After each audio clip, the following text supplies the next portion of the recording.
Di sini kita akan membahas suatu hal yang penting dalam bahasa Indonesia, yaitu tata istilah bahasa Indonesia. Nah, sebelum kita membahas tentang tata istilahnya, kita harus mengetahui apa sih itu istilah. Nah, istilah ini adalah kata atau gabungan kata yang digunakan sebagai nama atau lambang untuk mengungkapkan makna atau proses, keadaan, dan lainnya dalam suatu hal tertentu dalam bidang tertentu. Nah, di dalam istilah ini terdapat dua macam, yaitu istilah umum dan istilah khusus. Mari kita bahas yaitu istilah umum terlebih dahulu. Nah, istilah umum ini dari bidang tertentu dan digunakan secara luas. Jadi, di sini orang-orang atau masyarakat sudah lumayan familiar dengan istilah umum ini atau istilah-istilah di dalam istilah umum ini. Contoh istilah di dalam kekerabatan, yaitu contohnya seperti kata atau istilah ibu, bapak, anak, kemudian kakak, kakek, dan lain-lainnya. Jadi itu adalah contoh dari istilah umum itu sendiri. Nah, yang kedua adalah istilah khusus. Di dalam istilah khusus ini memiliki makna yang terbatas, dan istilah ini terkhususkan untuk bidang-bidang itu sendiri. Jadi hanya untuk bidang tertentu saja. Contohnya misalnya dari bidang kesehatan. Di dalam bidang kesehatan tersebut ada istilah-istilahnya. Misalnya ada istilah hipertensi, istilah akupuntur, dan lain-lainnya. Jadi istilah-istilah tersebut hanya digunakan di dalam dunia kesehatan saja. Jadi itu adalah bagian-bagian dari istilah yang dibagi menjadi dua, yaitu istilah umum dan istilah khusus. Baik, selanjutnya adalah syarat-syarat untuk membuat istilah yang baik. Nah, di sini ada 5 syarat, yaitu tepat makna, kemudian konsisten, efisien, kemudian ada baku, dan eufonik. Kita akan membahasnya satu-satu. Yang pertama adalah tepat makna, di mana istilah ini haruslah mengungkapkan secara jelas makna atau maksud dari istilah tersebut, sehingga maknanya tidak ambigu. Contohnya, kita ingin mengungkapkan bensin dengan minyak tanah. Itu tidak bisa, karena minyak tanah tidak bisa mengungkapkan bensin karena keduanya memiliki makna yang berbeda, jadi tidak bisa disamakan atau digunakan sebagai pengganti kata bensin tersebut. Kemudian yang kedua ada konsisten. Jadi di istilah tersebut digunakan dan makna yang ada di sana harus konsisten atau harus tetap sama. Misalnya di dalam matematika nih ada istilah akar kuadrat, di mana akar kuadrat ini menggambarkan bilangan yang jika dikuadratkan akan menghasilkan bilangan tertentu. Jadi di sini istilahnya adalah akar kuadrat kan tadi. Jadi kita tidak menggunakan istilah-istilah lain, jadi kita harus konsisten, harus tetap menggunakan istilah tersebut supaya tidak menimbulkan ambiguitas atau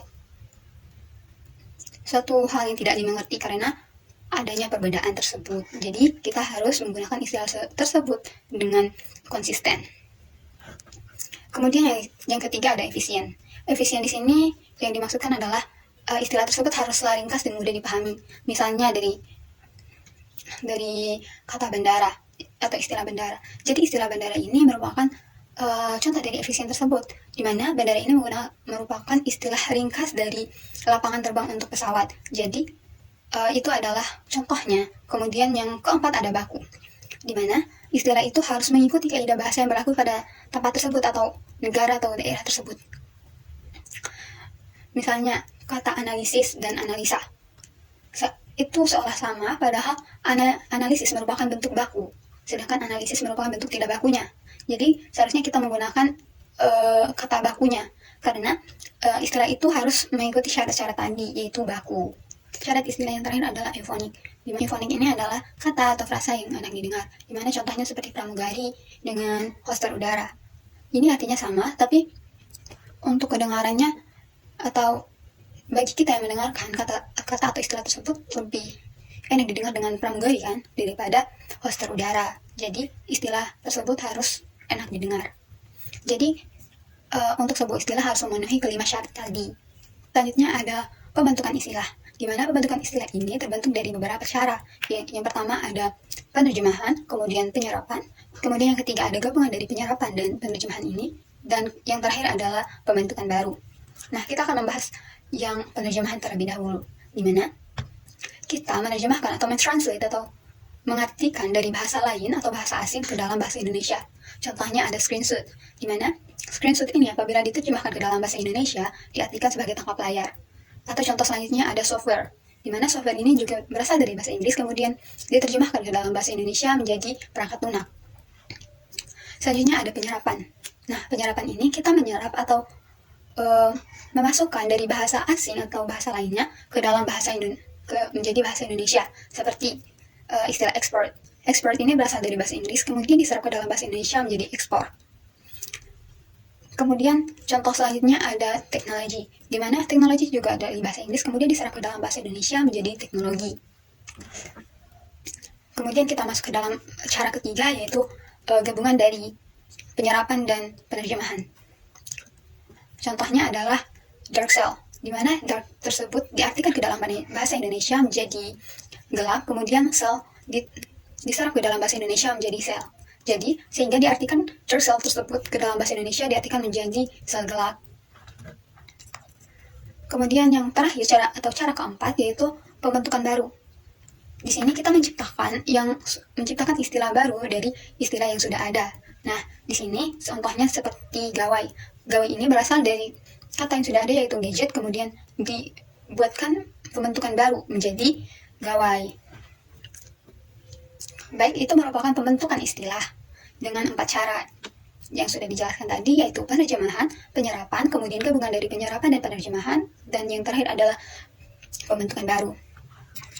Nah, kemudian kita akan membahas peranan tata istilah ini di dalam kehidupan sehari-hari, di mana tata istilah ini atau istilah ini membantu kita untuk memahami suatu konsep secara sistematis atau secara terstruktur.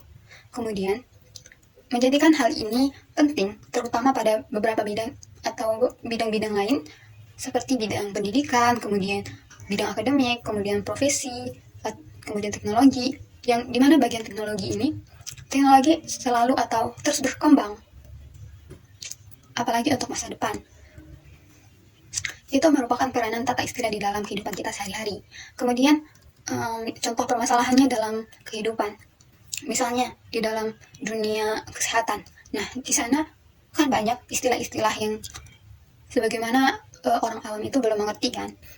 Misalnya di sini ada istilah hipertensi. Nah, istilah ini kadang membingungkan, dibingungkan oleh masyarakat yang tidak paham.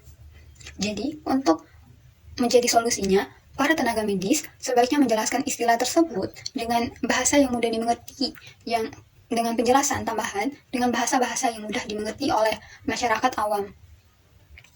Nah, itu adalah materi yang dapat saya sampaikan. Dengan demikian, pembahasan kita terkait tata istilah ini, semoga materi yang saya paparkan atau yang saya sampaikan ini dapat membantu dan memberikan motivasi kepada kita semua dalam memahami betapa pentingnya pembentukan dan penggunaan istilah yang baik dan benar.